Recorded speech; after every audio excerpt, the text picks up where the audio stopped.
Estudando aqui sobre Sócrates, né? E eu até levantei essa questão das mitologias, das histórias da antiguidade, desde Homero até a Bíblia, por exemplo, né? Vamos falar só da antiguidade. E em homenagem a Sócrates, inclusive, que eu não gosto dele muito não, questões feministas, as coisas que ele falava da mulher dele lá, mais homem, né? Esperar o quê? Nada. Mas a questão não é essa, né? Sócrates, ele pregava muito essa questão de que somos seres humanos capazes de refletir, que a gente deve refletir sobre as nossas vidas, né? E isso vai nos tornar menos vulneráveis à opinião alheia, por exemplo, mais confiantes, enfim, né? É a autoconfiança de Sócrates, no caso. É bem um vídeo que eu estou assistindo. E ele morre, vamos lá, na vida dele ele fazia isso, né? Saía nas ruas, questionava, fazia as pessoas refletirem, ia contra a ideia de muitas pessoas na época, né? E o final dele, a morte dele, foi consequência disso, né? A partir do momento que essas pessoas, dessas histórias, sejam elas reais ou não, elas têm essa coisa de ir contra o sistema, ir contra alguém, a ideia da maioria, e quem vai contra a ideia da maioria, qual é o final dessas pessoas? É Sócrates, que foi condenado à morte, Jesus também foi condenado à morte, e Jesus também é um cara que foi contra a ideia da maioria, né? E eu acho muito engraçado como hoje em dia os próprios cristãos, né, distorce quem foi Jesus, porque Jesus foi um cara que ia contra a ideia da maioria, enquanto as pessoas queriam apedrejar a mulher que na rua, ele falou, ei, não é bem assim não. E qual foi o final dele? A morte, né? E aí a gente entra no paralelo que eu quero chegar do que eu falei lá no Instagram. Quem me segue viu essa brisa lá, de como a ideia desse Jesus cristão, dessa realidade absoluta de que nós viemos de Adão e Eva, né? Como isso assim afetou a humanidade, porque a história de Odisseu poderia ser um deus hoje, ou então nós poderíamos cultuar em sua maioria Zeus, né? E tantos outros deuses, orixás aí da nossa história, das nossas culturas, mas por que esse Jesus, ele foi se destacou tanto essas ideias, né? E aí vai que eles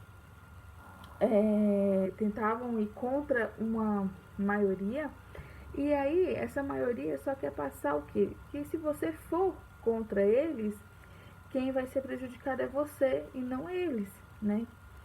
Gente, nem sei se está fazendo sentido, né? Mas tentei aqui conversar um pouquinho. Mas espero que pelo menos, sei lá, vocês levem a pensar também. E aí depois leve vocês a pensar também, né?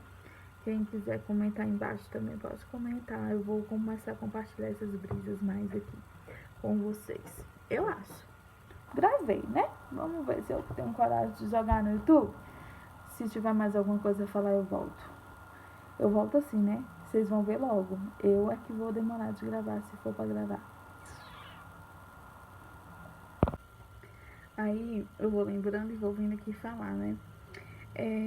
Sócrates veio antes de Jesus Cristo, né? Naquela coisa cronológica, na linha cronológica, que hoje em dia a gente segue a linha cronológica dos cristãos, né? Antes de Cristo, depois de Cristo, enfim.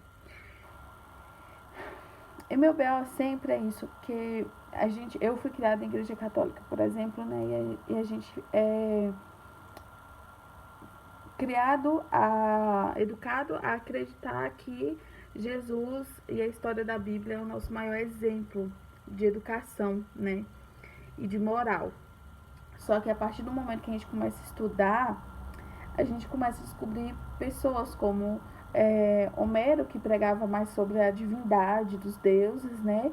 E depois veio Sócrates com a questão reflexiva e também Jesus com a questão de seguir leis, né? Todos eles têm um pouquinho ali dessa coisa da educação, da moral e da ética, entendeu?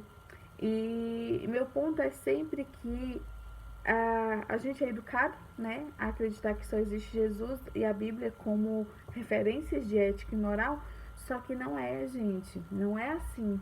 Na nossa história de humanidade, há muitos exemplos. E o que pega pra mim, o que pesa demais, gente, eu não acredito em Deus por causa disso, né? Porque se eu fosse acreditar que Jesus é um santo, eu também poderia acreditar que Sócrates é, que Homero, que Zeus existe, que os orixás, enfim, que todos existem. Então não tem como acreditar só em um. Se a gente for acreditar só em um e a gente for ver história de todos, vem sempre do mesmo lugar e com o mesmo sentido sempre, que é educar as pessoas na moral, na ética. E aí eu tô estudando, eu tô lendo esse livro, O Mito da Beleza, da Naomi Wolf, e fazendo leitura dirigida com a Manuela Xavier, que é uma psicanalista, enfim, do Instagram. E tá sendo incrível, eu ganhei bolsa, fiquei super feliz, enfim. E aí a gente começa a refletir muito sobre quem são essas pessoas que querem nos educar, né? E aí é tipo uma pirâmidezinha assim, sabe? De quem tá no topo.